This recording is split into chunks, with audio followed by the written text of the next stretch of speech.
So I want to give the official welcome to all of you for joining our expert talk today on one of the hottest topics around Upwork, pricing.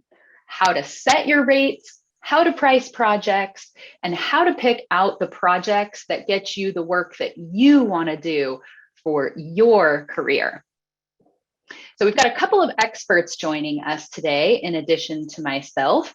But first things first, I just wanted to let you know a little bit more about me and why I'm the one to host this event today. My name is Dana Rowley, and I am the Upwork Ambassador to San Diego, California. So I'm a freelancer, just like all of you, but just a few hours a month, I work with Upwork, coordinating events like this one to help talent get the information they need to build the type of career they want and do the type of work that they want to do. This is really important to me. I've been a full-time freelancer for more than 7 years now. I have a background in marketing, and I focus mostly on brand strategy for growing businesses. Also on this slide, I always like to include a picture of my dog, Barley. He is a very typical pup who is in a war with the mailman, and it never fails when I'm doing an event like this one. The mail will decide to show up and he'll join from the background with a bark or two. So just know that everything is okay. It's that work from home life. All right, so here's what we're going to talk about today and who we're going to hear from. We're going to start with Catalin, who is also an Upwork ambassador like myself, except in Romania. So he has stayed up pretty late his time to share his tricks and tips with all of us today. And then we're also going to hear from Lauren, who's moved around a couple different locations. So I'll let her tell you a little bit more about her story. And she's going to talk specifically about making that leap to full time and how you can set your rates and everything to maintain steady work, even as you move around and as your world changes. And then after our presentations today, we will have some time for Q&A. So keep those questions coming through the question and answer box. We'll be monitoring that, and we'll see how many we can get to with the time we have left today. So again, a couple quick notes. You all are on mute, so via text is the best way to submit your questions and get in touch with me. And this session is being recorded, so it will be made available after today if your connection drops or if you miss some of the great information we have here today. So with that, I'm going to go ahead and kick it over to Catalin to get started with our great tips and tricks today. All right, thank you very much, Dana, for the intro. I'm going to share my screen now. Let me see. Let me make sure I'm getting the right tab. And let me see when you can see it. Looks like screen sharing's working. Perfect. Can you see it now? Yeah, looks like we're all set. Go ahead and take it away. All right. Well, to get started, much like Dana, I'm also an Upwork ambassador, as she said, and also much like her, I've been a freelancer for over 7 years now, and also in marketing. I guess the differences start to be visible when we see the different locations, and that she specializes in brand strategy, and I specialize more in marketing automation. And before I get started, I also want to share very briefly what I have on my list today. And the big challenge for me today is going to be to squeeze it into a 20-minute conversation, because I usually make my presentations for 40 minutes. So this, yeah, I'm going to do my best to get it through everything and to not talk very fast either. So to get started, because a lot of you are seeing me today for the first time, or actually probably almost everybody, I'm going to tell you a little bit about myself and my journey and how I developed a full-time freelancing career starting on Upwork. And then I want to talk about what is also one of my favorite topics to discuss with freelancers, which is around pricing strategies and best practices, and also share some of the perspectives from freelancers in my region, along with my own. And then finally, very briefly, I'm going to talk a little bit about selecting clients and winning projects, because to me, one of the most important things you can learn to do as a freelancer is to get really good at selecting the right clients that you're going to work with. So very briefly, what was my journey like as a freelancer? So I actually started a little more than 7.5 years ago when I was still in college. And the reason I picked freelancing at the time was not because I had any big ambition about being a full-time freelancer and things like that. It was simply because I was in college and a full-time job just wasn't an option then. And I knew that I wanted a career in marketing, so I figured I'd get a head start. And at the time, I wanted to work very much or I thought that I wanted to work in SEO. And I tried to get my first project in SEO, but as some of you, if you have marketing experience, might expect, that was completely not possible, because everybody who was hiring SEO experts wanted somebody who actually had a track record and actually had case studies and success to speak of, and knew what they were doing on not just on a theoretical level, but actually knew what they were doing, right? So I switched up my process a little bit, and then it worked for me. And what happened eventually was that I really liked freelancing and decided to turn it into a full-time career. And three things that I've learned over time is and this helped me a lot when I got started, was to be realistic about your experience and to set expectations accordingly. B, to start where you can and to go from there. And C, to upsell existing clients and upskill constantly. So how did this all help me? Well, as I said, I kind of changed my approach, and instead of trying to do SEO, I figured, what can I actually do now that doesn't require a lot of work experience to be good at, and is also in marketing and can give me this opening to then lead me to more interesting roles within the context of marketing. And I went with social media management, and then getting my first clients that way became very easy. And what I did next was I started to upsell my existing clients. I started to tell them things like, hey, I'm trying to do more and more SEO. I can start do a few small tasks for you, because they didn't have SEO managers. And so one thing that's important to know from this is that, it's much easier to upsell a service to an existing client who already knows you, knows how he works with you and trusts you, than it is to a new client. So to me, this has been a way of kind of going into a new field that's been very effective, and it's actually worked. Now, ironically, when I actually got to the point where I could do SEO on a constant basis and focus on SEO like I wanted to, I realized that that wasn't the approach I wanted to take. I didn't enjoy SEO as much as I thought I would. And I instead decided to go more towards marketing automation and marketing project management. And so this was one of the more valuable things that I've learned, is that really, if you want to go into something new, a new field, and try something new, the easiest way to start is with your existing clients. And then the second thing I've learned as that applied, throughout the past 7.5 years, is that I always kind of think about not just where I am, but where I want to be and where I want to take things next, and how can I actually apply my skills and the things that I enjoy doing to deliver higher and higher value for my clients, so that I can also charge more and do more interesting work that I really enjoy doing. So before I start talking about pricing strategies, and especially because I'm from Romania, and most of the listeners today are probably going to be from the US, I want to talk about the competitive pricing myth. And it might surprise people from the US to learn that I actually get this question from Romanian freelancers all the time, which is, how do I compete with people who can afford to charge rates that are much lower than mine? Because because actually it doesn't really matter on which location you are. Chances are that no matter where you are, if you have more than 3 years of experience doing with, in whatever field you have, you're probably not going to be the cheapest option on the table. There's always somebody who's, willing to go a little bit cheaper. So I never compete on price. I never even think about competing on price. And this is why it's really important to me, and it's become really important. This is what I answer, this is how I answer the question of, how do I compete with people who can afford to charge less?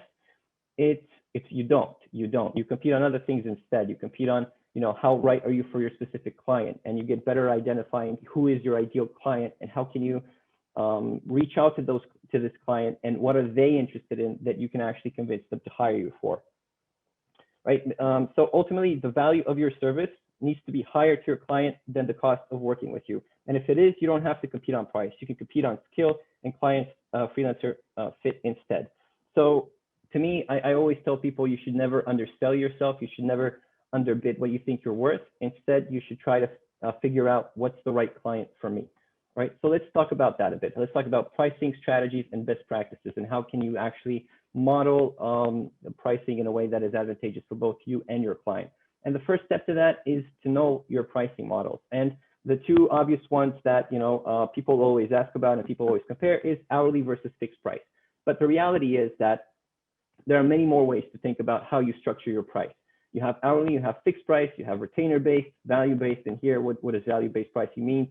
In short, it can mean, commissions from profit sharing, bonus deals, and so on. And you also have prepackaged services, which now also appears on Upwork in the format of the project catalog. So which one is good for you? If I were to answer this question 2-3 years ago, I would say 100% fixed price is the best option, right? And that was kind of a limited view I had at the time. That's changed quite a lot because I've debated this question a lot with freelancers, and they've given me very good arguments for why hourly is much better than them, or why retainer based is much better to them, and so on. And I've actually myself by now used and actually have a client that I use actively on an hourly basis. I have a client that I use actively on a retainer basis. I have a client on a fixed price basis, and I've worked with clients in the past on a value-based projects. So which ones are right for you? It really depends on what kind of work you do ultimately, right? So I think that hourly works really well when you don't have a specific set of deliverables that the client is expecting from you. If the client wants you just to be there a specific number of hours a week for whatever he needs that you can handle, then hourly might work for you. Or if you're a consultant, hourly or session-based pricing might also work for you. Fixed price and retainer-based works very well when you have a specific set of deliverables, right? And that doesn't mean that it's a limited time project. This also works for ongoing work, right? So if you know that every month you have a specific, specific deliverables that the client is expecting, then those can be your monthly milestones or your monthly fixed price, and you can work with clients that way. And the advantages to that are quite simple. It's number one, you don't have to. It gives you the stability in knowing how much money you're going to have at the end of the month, and it gives the client the same stability of knowing exactly how much he's going to pay for what he's getting. So then, the reason why I like this fixed price model for a lot of things is because, and also retainer based, which is kind of the same thing really, is because it allows me to, it incentivizes me to be more efficient, to do more in less time because I'm earning the same exact amount of money, right? If I were to be working hourly, I don't have really this incentive to try to work less, because if I work less, then I get paid less, right? But if I work more, then I'm not necessarily adding more value. Just by working more, you're not necessarily more efficient.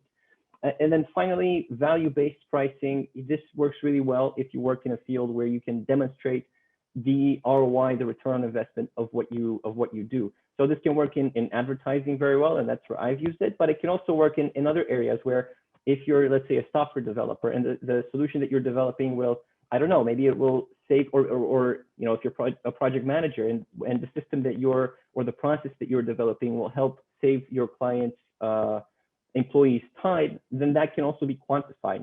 If you save 50 hours per week of employees' time, or 1,000 hours a month, or 1,000 hours a year, that can be quantified, and you can determine how much money are you actually saving them per year, and then you can maybe agree with them on a value-based pricing structure as well.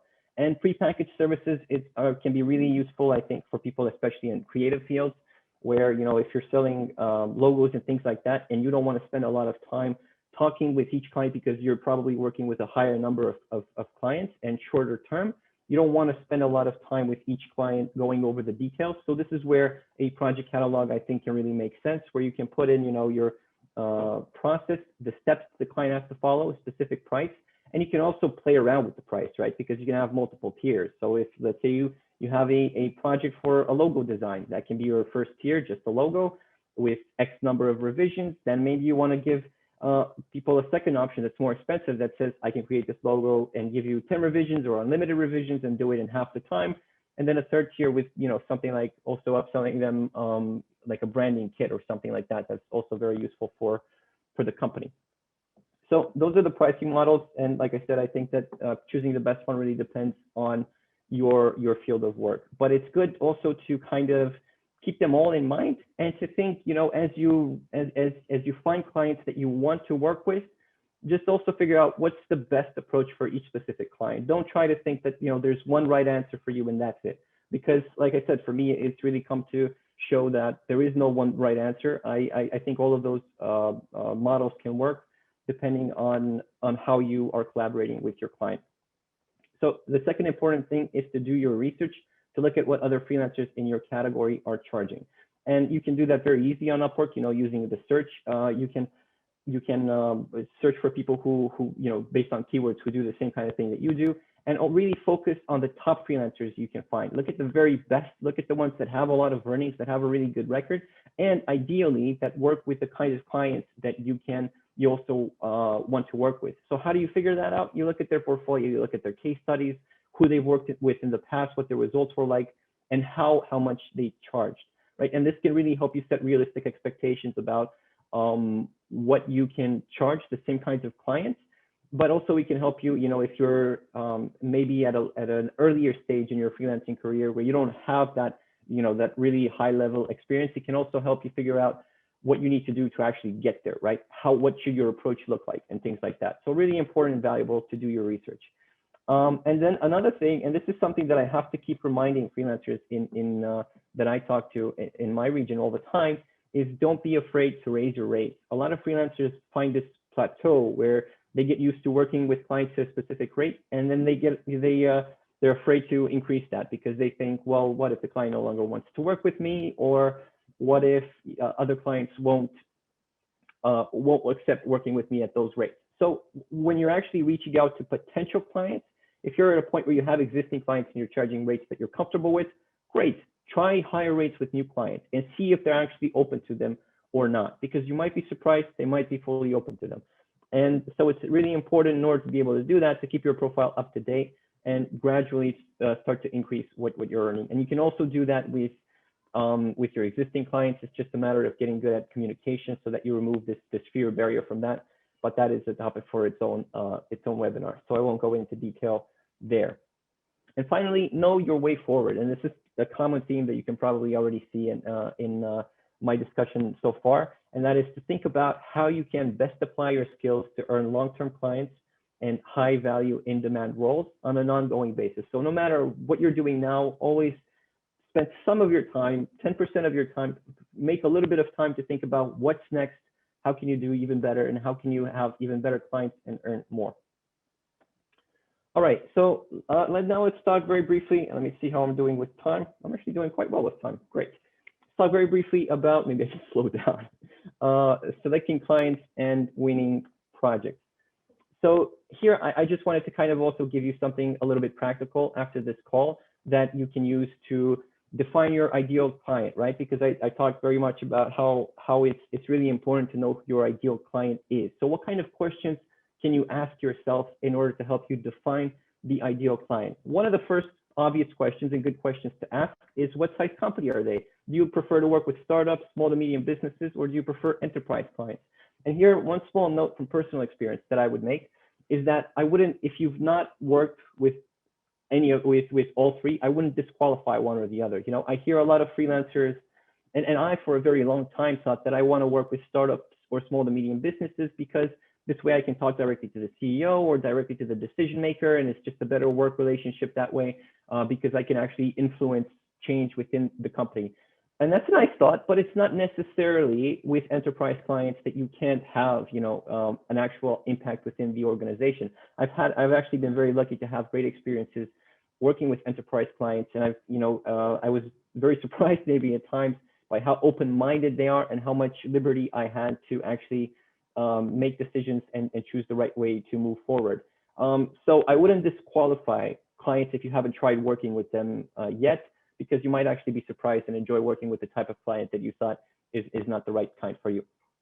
Another question to ask, why are you the right candidate for them, right? So it's really important as you define what your ideal client looks like that you, in tandem, also figure out how you can best appeal to them. What benefits can you sell them besides just your rate and besides just the service that will actually help them decide to work with you. Because for instance, for me, a lot of times I think that the most powerful selling points that I've gotten clients to choose me over other freelancers were around communication, that I'm extremely, I make a big effort to be extremely responsive, and that I'm always open for communication, and that always works very well with clients. And, this is the thing that you're never probably going to be the cheapest person, and that's completely fine. And there's also the other thing that you have to address, which is that when a client makes a short list, if you're in that short list, you're probably one of 3 to 5 people who are in that short list and on paper are very qualified for the job and have the right skills, right? So it's also good to think, besides skills and besides your price, what else are your selling points that you can really push to the client to make them think that you're the right fit for them, right? And here, one that I found for me, because now I also hire through Upwork for my clients, is that availability matters a lot. I really want to work with people who are available and responsive. And I always kind of, that's one of the first things that I look at. If somebody replies to me within 5 minutes and then somebody else replies to me within a day, I'm obviously far more likely to give preference to the person who replies to me right away and who I know I can have a reliable, consistent communication with. Another thing is the process, right? It's so much easier because few people want to be micromanagers, and even fewer freelancers actually want to work with micromanagers, right? So how do you avoid getting into a position where the client micromanages your work? Well, you give them a specific process. You outline exactly how your collaboration is going to work upfront, and you work on it and customize it to your client's needs. But this has also been a good deciding factor for me when I chose some freelancers for some types of tasks. It's so refreshing to see freelancers who have a very good process laid out that makes a lot of sense. And I know that I'm not going to have to spend a lot of time managing that project because this freelancer already knows what needs to be done. They can tell me what they need from me, and I know when I'm going to get the job done, right? So having a clear process outline can really help you stand out. So the next question, how should they work with you? And here you can think about time zone, project size, project duration. So here it's good to define, what type of client do you want to work with? And for instance, for me, this really meant long-term. On average, I think that I work with my clients maybe anywhere from 1 to 3 years or more at a time. So this means that I very rarely have to look for clients, which is great because I don't have to spend time on that. I'm not paid for that. So I don't want to do that. So it's really good to define, what kind of client you work with and what kind of service can you offer that actually makes sense long-term and makes sense on an ongoing basis. And I'm going to go, because I'm kind of running out of time as well, to the next question. How will they measure the value of your service, right? So in some cases, it can be really easy. If you're doing advertising, it can be return on investment. But it can also be all kinds of other things. Time saved, like, if you're taking over a specific task from your client, let's say either in terms of marketing or managing some part of their business that they currently have to manage themselves, this is a big benefit. This is probably why they're hiring somebody, to save them time. So it's really good for them to know that you're available, and it's really good for them to know that maybe you can do even more than they intended. Maybe you want to be involved in 5 tasks besides the 3 that they actually asked for help with. And that's good for you because you can charge even more, and it's good for them because it saves them even more time. Another way to value is obviously if you have unique expertise, if you have expertise in a very specific field or a very specific set of skills, very specific set of skills, right? That can also be obviously a great selling point. And then style fit, and this obviously makes a lot of sense for creative freelancers where your clients really want a specific type of design style. So it's really great if you can showcase your portfolio and showcase the kind of style that you have, and use that to help the client figure out, why they should work with you. And I'm going to go through this very quickly because, I don't want to go over time too much. Update your profile and proposals to match, your answers to those questions. So focus your profile on the skills and approach your ideal client will be looking for. Use your cover letter to highlight the approach that makes you the right fit for them. Highlight the soft skills and work ethic that make you a better candidate than others with similar experience and rates. And finally, be proactive. Don't wait for the perfect invitation. Start searching for relevant projects when you need them. Experiment with Upwork filters and keywords. Save your favorite searches so you don't have to, keep applying the same filters every time you want to search for jobs. And really important to submit a bid within 24 hours from the time the project was posted, because that's when the freelancers are most active. And that's all for me. Thank you, Dana. And I'm going to stop sharing my screen now. Great. Thank you so much, Kata. That was tons of great information. And I see that the question in the chat is just on fire right now with some great topics. So I am keeping watch and I'm keeping notes, especially on a couple key topics like getting that first project, how to break into Upwork when you're new and you don't have any ratings yet, and also addressing scope creep. So I've got those on my list for the Q&A, and I'm going to kick things over to Lauren, and then we can talk about some of those topics a little bit further afterwards. Perfect. Thank you so much. I'm just going to share my screen here.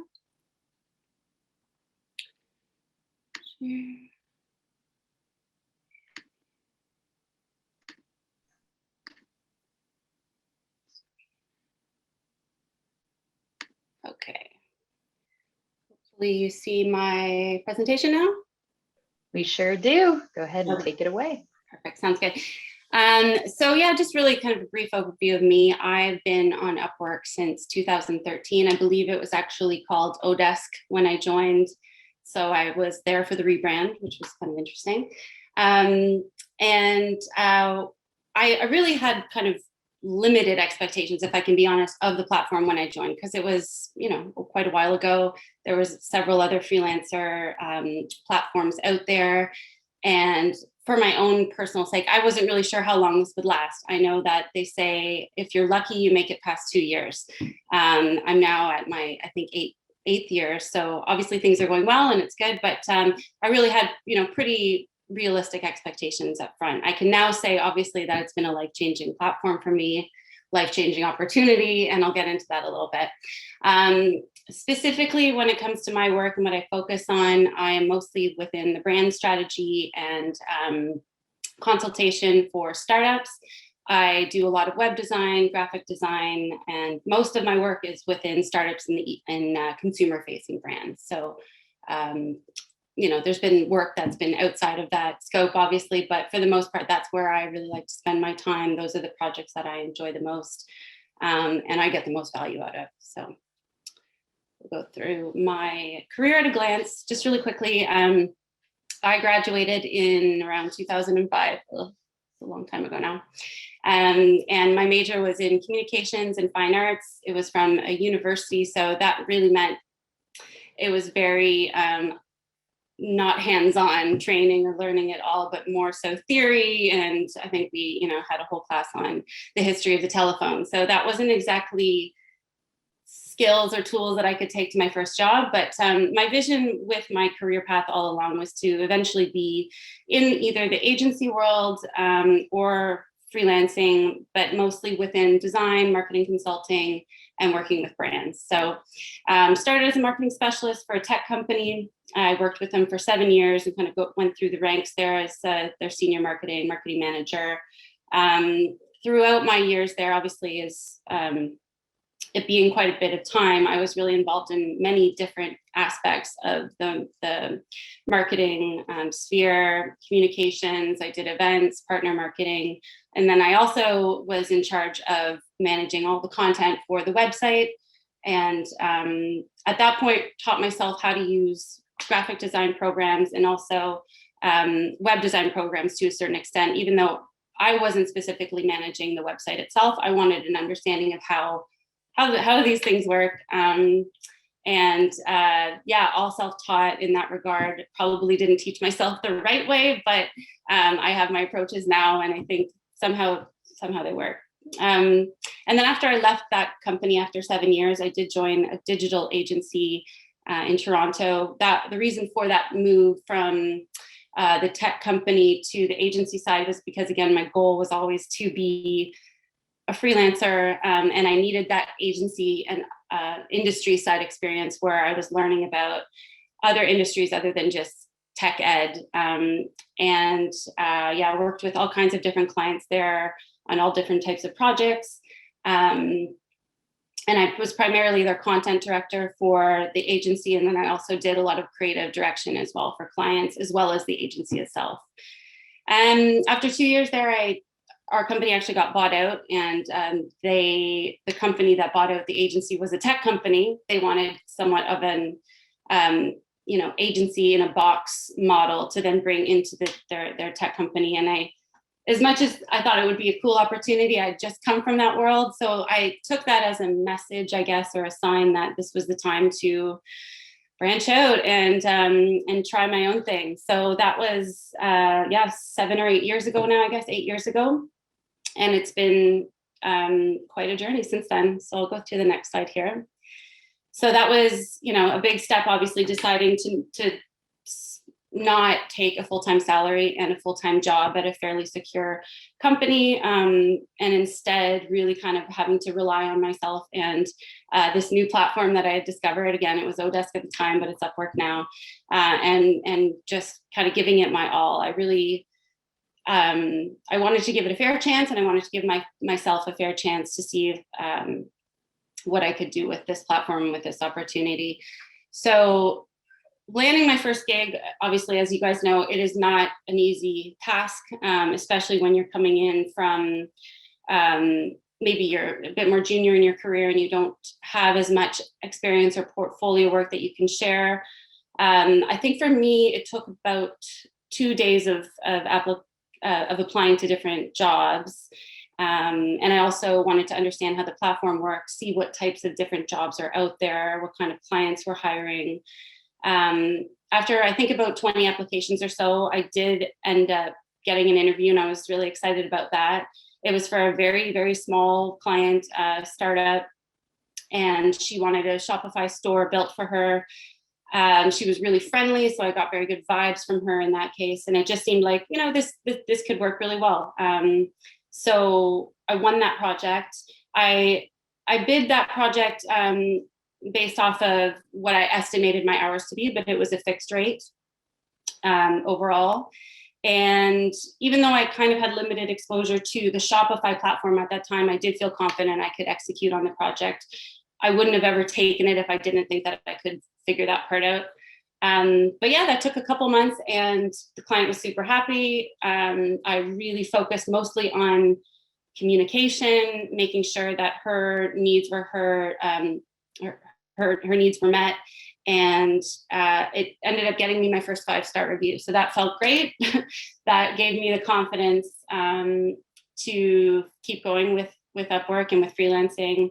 And I really saw the potential that the platform had at that point. So at that point, I really just started investing in applying for more jobs that were really similar to that, because my intention there was to just immerse myself more in the Shopify platform, as well as understand how I would, milestone out this project or plan out these projects going forward. And that way it became more predictable going forward. I could give a scope of work that I knew I was confident in delivering, and that I knew was encompassing of what the project would entail. So very little surprises. And it became packageable at the end of the day. So I was able to price my projects knowing that, this typically takes 40 hours or 60 hours or 80 hours. So very little, surprises on my end with that. Let me just go to the next slide here. When it comes to pricing, so I know Catalin, he shared a ton in terms of his advice around that. Mine, my experience is a little more personal, where I didn't really apply much in terms of thinking, I guess, around it. I really just started by researching other freelancer rates when I started. I also had to consider what my full-time salary was that I had originally at the agency. And I wanted to be sure that I was comfortable making less than I would if I had been working 40 hours a week, because realistically, I wasn't going to be working a full 40-hour work week, at least for the start anyways. So I landed on a rate basically that was I would say above the average in North America for my type of services, but it was a rate that I felt comfortable with, and it was also a rate that was accessible to clients. So by that, I mean, they saw that and they said, yeah, that seems right for that type of project, for my type of experience and skill set. And due to that, it's allowed me to receive a lot of requests for interviews now, versus, say if I had a rate of $150 hourly, I think that could potentially scare people off. So my intention was, I wanted a flow of invites coming in. I didn't actually want to spend a lot of time applying for jobs. So I priced myself strategically with that in mind, hoping that would kind of open up the gates to lots of requests, and it actually has. So I'm pleased to see that that's worked. Just gonna take a quick sip of water here. when it comes Also, Lauren, it looks like there's a little piece of the Zoom window that's covering your slide there. Oh, sorry about that. Yeah, not much, just enough. Okay, sorry. Continue on. Yeah, no problem. When it comes to fixed versus hourly, to me, that is really project dependent. I don't actually have a preference necessarily, although I will say I almost never use the time tracker. I've only maybe done that once. And I think that's more relevant to other projects and not necessarily the kind of work that I do. But for me, yeah, it really is about what is the project and what makes more sense in terms of my needs is in payment, as well as what works for the client. So if it's a website build, if it's Shopify, if it's, I'm working in WordPress or whatever, that I would usually estimate the amount of hours that I would need for that project with a bit of give. So it's never 100% fixed, but then I would give them the final estimate of what that fixed price looks like in terms of my hourly rate. Versus if it's a website consulting project where they want me to review their site, provide my inputs around improvements, things like that. Usually I'll do hourly on that because that tends to not be a long drawn out project. It might take a week or two. So that usually is my rationale around how I choose to price. For long-term contracts, I would normally bill my hours. I actually typically bill hours weekly, so I have a flow of income coming in. Versus if I was to say I'm only going to get paid at the end of this project, that's not the best model in terms of cash flow. And I find as a freelancer, you're not approaching the project in the right way because you're kind of rushing through it in order to get that pay at the end. So if I could recommend one thing, it would be set a fixed rate of what this project would look like in terms of overall cost based off of your hourly estimate of how long you think this project will take. And then agree with the client that if they're good with that, either do milestone payments or just submit your hours every week, with the expectation that you're not probably going to exceed that amount, if that makes sense. And again, that really just allows for cash flow. I know like my income is predictable. And everyone's happy at the end of the day. I don't think clients really mind as long as you're communicating with them weekly about what you're working on and then inputting your hours. It seems to work pretty well for both sides. So yes, Salzburg, Austria, where did that come in? So the reason I think that Upwork did connect with me originally to talk was about my international experience. As you saw, I started in Toronto. I'm Canadian, but in 2016, I believe it was, or 15, my husband actually got a job transfer to Salzburg, Austria. He worked for Red Bull at the time. And that was obviously a pretty exciting experience. To be honest, we wouldn't have ever been able to take that opportunity or experience if I hadn't been freelancing. Because for me, as a non-German speaking person moving over there, it's a pretty small city. There would have been very little work for me to do there. So I like to remind him very often that because of my freelancing work, I was able to get us to go over there, and we spent about 4 years over there. We'd actually just moved back about 2 weeks ago. So that took us over there. And obviously with that move came a little bit of stress because I didn't know, what the volume of work would look like over there. I didn't know if it was going to be the same type of clients and what the market was like. So that was a little bit stressful, obviously. And I took a couple of weeks just to acclimatize in our new home. Went to some beer gardens and then decided it was probably time to get to work at that point. So once I changed my location within Upwork, and I also just as a side, I did still have existing projects on the go within North America, and my clients were understanding of my move overseas and the hourly change and all of that. But I changed my location over, and to my surprise and delight, there wasn't a lot different in terms of the jobs. There's still people that need Shopify stores. There's still people that need help launching their apps and their products. So the one thing I wanted to do was ensure that I wasn't taking on more than I could, given, again, this international move is quite it's a big thing. So I really wanted to find one client that I could sink my teeth into, a project that was exciting for me. And so I spent quite a bit of time finding what that perfect project would look like. And I came across a really awesome opportunity. It was for a startup that was launching an app. The app is on the screen there. And they were based in Vienna. I was based in Salzburg, which is about 3 hours away. But the arrangement was perfect. They wanted a 9-month contract where I would be helping basically just to launch their app, the consulting, the UI, the content behind the app itself.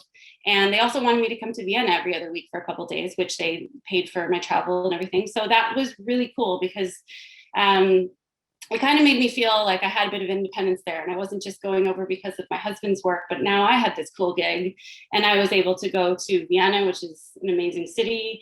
And yeah, it just gave me a great sense of independence and pride. And the project was phenomenal. I spent 9 months with these guys, getting them to the point of launching, did a little bit afterwards. And then at that point, pulled back and refocused on my other projects and new work as well.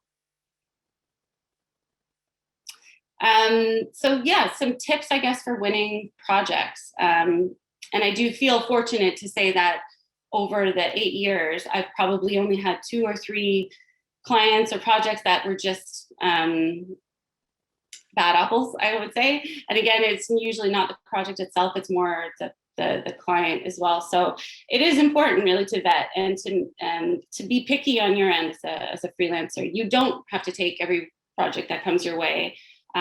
You really need to be selective to a certain extent. So the way that I kind of went about this was obviously, again, when it comes to the Shopify stores and brand consulting, I wanted to find my sweet spot in a profitable niche, and I really wanted to own that. So that's something that I would suggest doing, not trying to do everything for everyone, but really kind of specializing your services as much as you can, and then finding more work like that. Assuming you like that, finding more projects, and then things again become more predictable, more packageable, and you look like an expert in that field, which is what people want to hire. Customize every application. So when it comes to job applications, I know this seems really simple and obvious. And as someone who also does hiring on Upwork, it's one thing that is just, you should be doing right off the bat is when you're applying for your job, use the client's name in the application. I know that it's not always visible and they don't always include their name, but one hack and way to find that is if it's a client that's been on Upwork previously and hired, usually you can check their reviews and the reviews will say their name. So it's just one way to stand out, sound, and be a bit more personable, and also not look like it's a copy and paste application, which I definitely don't recommend doing. Bid effectively, obviously that's key. I would never suggest undervaluing your services, and I also wouldn't suggest inflating because that's just not going to get you anywhere either. Try to just be fair about your pricing. Again, like I said, for me, it was about accessibility to clients. So I want work so I can build my portfolio. I want those great 5-star reviews. Obviously money and that's important, but for me, I really want that experience. So I can get to a point where I'll open up my email and I have 5 invitations to interview, and I can be selective and say, that sounds like a good project for me, and not have to spend time actually applying for work. Another one, which is key, and again, this really comes down to the fit assessment and vetting clients, is always suggest having a video call with a client before accepting any job.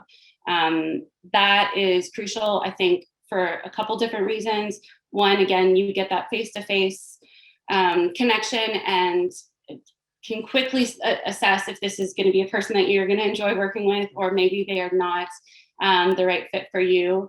And it in turn also shows them that you're a person. You're not just someone on their computer. They're seeing your face. You're a real person that has feelings, and that it just becomes more of a relationship at that point. So simple tip, but one thing I would always suggest anytime you either bid for a job or receive a job invitation, to always suggest a video call with that client before. going forward. Ensuring that time zones won't be a difference, that's a big one, obviously. For me, when I moved overseas, the clients that I had in North America and net new projects that I took on, that wasn't so much of an issue because it was only 6 hours ahead, but I actually have never taken a project on that's ahead in time zone for me. And the reason for that is I like to be ahead of my clients. And I was able to, in Austria, work for the 6 hours in the morning while they're still sleeping. And then by the time they got up, it's, hey, here's what we've gotten done today. It just kept the projects rolling quicker. So just something to consider. And also language barrier as well. There was a couple invitations that I got for other European clients whose English was very limited, and obviously my language skills are very limited as well, other than English and French. So it was just one thing that I really wanted to avoid up front. And then, again, ultimately just taking on work that feels right for you. It has to, I know it's cheesy, but it has to bring you some kind of joy. For me, I can tell you in all honesty, in 8 years, I've only woken up a handful of times and felt like, I don't want to work today. So it really is about being selective and applying to projects that you're excited to work on, that you're going to get pumped about waking up in the morning and connecting with that client.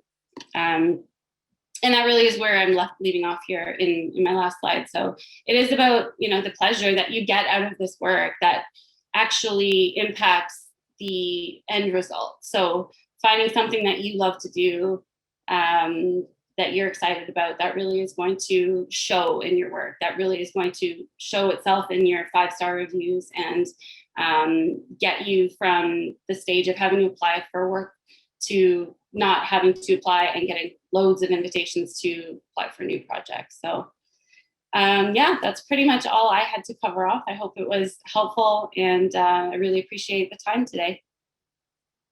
Thank you so much, Lauren. And then to see there was a lot of good conversation still continuing on. One note I wanted to throw out there for everyone in the chat box at the moment is to remember when you're working on Upwork, you're working with other people. So clients are other people too, which means that they may not know exactly what they need in their project. They may not know exactly how much to charge for their project. They may get busy and decide not to hire for a project. All of these things happen because humans are fallible. So when you're out there searching for projects, try to keep in mind that, you're dealing with people here, and that, sometimes you're not going to hear from somebody, and that's kind of the way it goes. So just one of those things to keep in mind, that clients are people just trying to figure out their way in business life, just like the rest of us. But to kick off questions, Lauren, we had a specific question for you come into chat. And someone has been doing the research and noticed that on your profile, your earnings for projects are private. So could you talk a little bit about why you did that and if you would recommend it to others? Yeah, that was a personal choice that I had only done that about 2 years ago. Prior to that, it was public. The reason I turned that off was because I had a few people bring up, again, you've done a previous project that seems really similar to this. But I maybe had priced that project a little bit lower than I normally would because I wanted that portfolio project. It wasn't necessarily going to be a huge, windfall or cash cow for me. It was more, this is an experience that I want. So to avoid people looking at my previous projects and comparing my bids or my estimates to previous work that seems similar, I just decided to turn it off for that reason. Great, thank you. So to get to some of these larger topics I've been seeing coming in, so we've got a lot of new people just getting started joining us today. So I want to talk just a little bit about getting that first project, building your reputation. Kata, maybe you could talk a little bit more about, how you persevered through that and what your first projects looked like. Yeah, so again, I think that at first you really have to think about what are the types of projects and tasks that you can get that are in line with what you ultimately want to do. but are much more realistic and easy to get them in the short term, right? And it's also in terms of tactics, like I said, very important for new freelancers to know that it's really best to reply to a client's proposal within the first 24 hours since they post it, because that's when a lot of people reply, and that's when the client is most active. And he might, by the end of the day, and I also speak, from personal experience, by the end of the day, I will probably have already made, or by the next day, I will probably have already made a short list of who I want to talk to further and have the rest of the discussion with. So a big reason why you might not be hearing back is just if you actually, reply later than this 24 hours, because they might not even see your proposal by that time. So that's really important. And yeah, just think about, it's like I said, do some research and look at what experience you have, and look at freelancers which have similar experience to you and have been getting projects. How are they kind of talking about their services on their own profiles, and what kind of projects have they actually been able to get, and maybe try to go for those types of clients. I'm not an advocate for sending out as many proposals as possible. I think that it's far better to really narrow in on the projects where you have the best chance of getting them, and going for those. Like some people will actually flat out say in their job description that I need somebody to get started next week. Those are perfect to go for, especially when you're getting started and you're new, because you have availability, you can answer right away, and that's a selling point for you, that you're available, you have plenty of time to work on this, which freelancers with a lot of experience have this actual this issue that they're probably already very busy with other things, and it's harder for them to reply and to do something on short notice. And it also tells you that the chances are that one way or another, you're going to know if this client wanted to hire you, because if they're going to hire somebody next week and you don't hear back from them, then they probably pick somebody else, or you'll see that, right? And if they do, then you might actually be able to start rather quickly with your clients.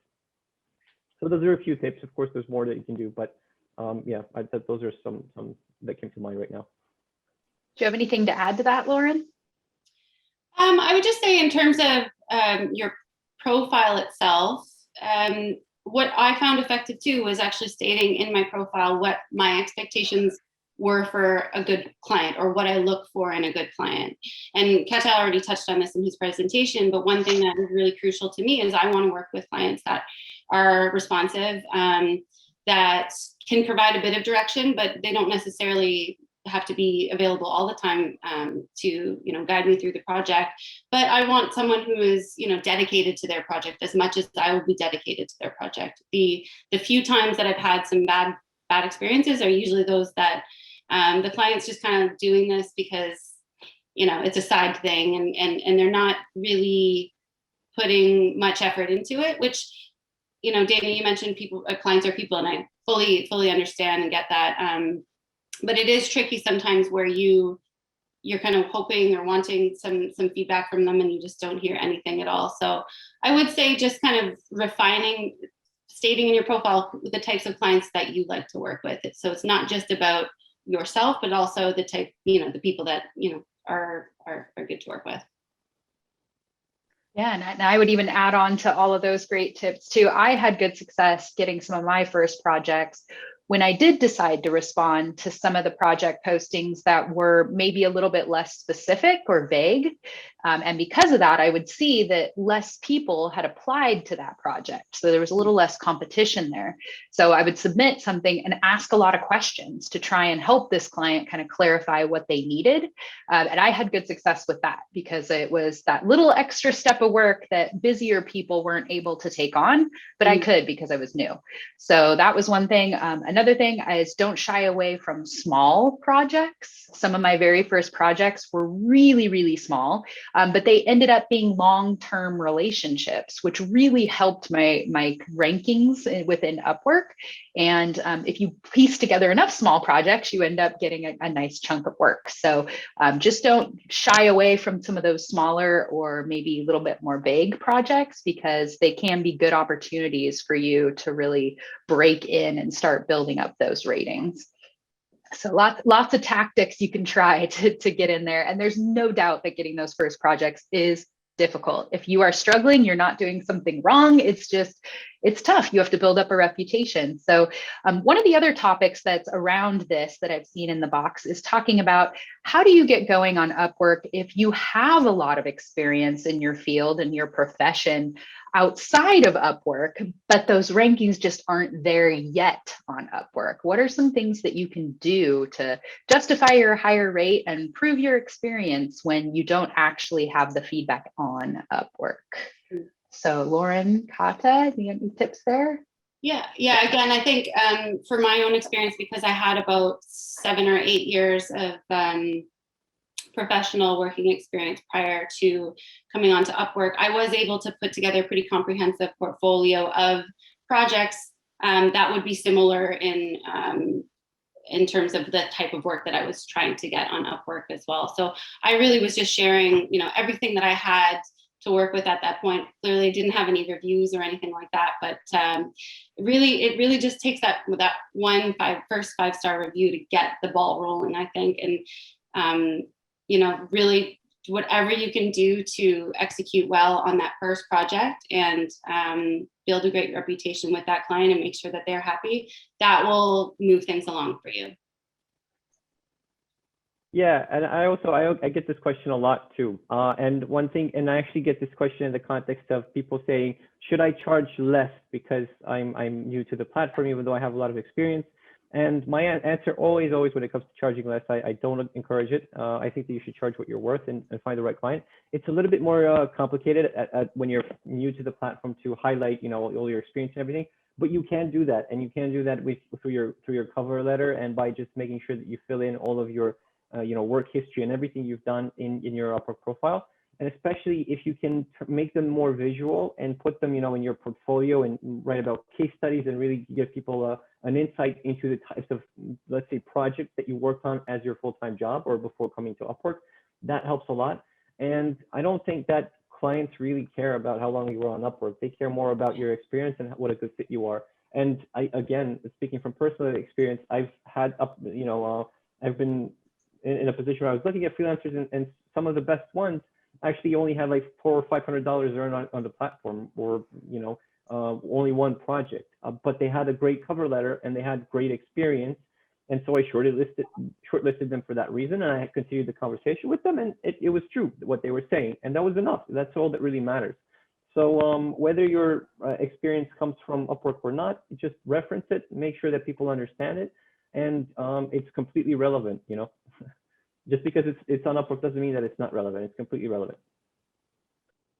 Great advice. And unfortunately, we're nearly out of time for today. I had so many other questions I'd pulled out that I really hoped we could get to, but we're just nearly out of time. So what I will add to the chat box is there is a page in the Upwork community that holds all of our events and webinars, the recordings of the past ones, and then also the schedule of the upcoming ones. So in the webinar world, there's entire webinars on how to get your profile brushed up really well, how to write good proposals and choose projects. There's even another webinar with even more tips on pricing. And then there's a whole series of events like this one where you can hear from actual freelancers, their specific experience on how they did it. This is the Expert Talk series. So there's more of those coming up that you can join as well. So I'm going to go ahead and add this link to the community page of where you can find all these great events to the chat box. So take a look at that. That's also where you're going to find the recording of today's event. Heard a lot of people asking for that as well. So with that, I would like to say thank you so much to both of our speakers for sharing your experience, and to all of you for all your time and attention today. And best of luck out there. It's a great time to be independent talent, and there's a lot of work available. So get out there and get some. Thank you. Thanks, guys. Goodbye. Great day, everybody. You too.